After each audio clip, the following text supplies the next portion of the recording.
Le problème quand on parle avec des personnes dont la langue française n'est pas la langue d'origine, c'est qu'on ne sait jamais s'ils comprennent ce qu'on leur dit. En français, c'est encore plus compliqué.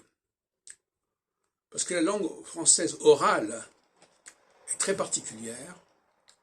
Elle implique une certaine gymnastique, parce que une certaine esthétique, par conséquent.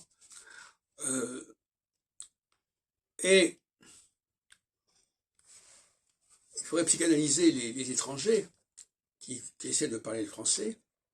Ils arrivent à le parler, mais ils n'arrivent pas à le comprendre. De la même façon, il y a des gens qui arrivent à parler une langue, mais ils n'arrivent pas à l'écrire. C'est comme ça. Donc les choses ne sont pas aussi simples qu'on pourrait le croire. Pas parce que quelqu'un parle bien une langue qu'il l'écrit correctement. C'est pas parce que quelqu'un parle bien une langue qu'il comprend ce que les autres disent. Ce n'est pas aussi évident, ce n'est pas aussi automatique. Et moi je sais que lorsque l'on parle une langue, sa langue, à quelqu'un qui est étranger, même si il la parle cette langue d'une certaine manière, mais il n'en connaît peut-être pas toutes les ficelles, toutes les subtilités. Or, c'est très inhibant d'être dans une situation de ce genre. Est-ce qu'il comprend ce que je dis? Est-ce qu'il a intégré ce que je lui ai dit ou pas? Est-ce qu'il en a aperçu tous les présupposés, toutes les allusions, toutes les subtilités?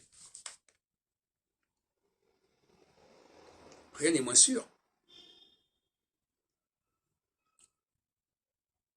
Et par conséquent, l'efficace de la parole ici est mise en échec quelque part, en doute en tout cas.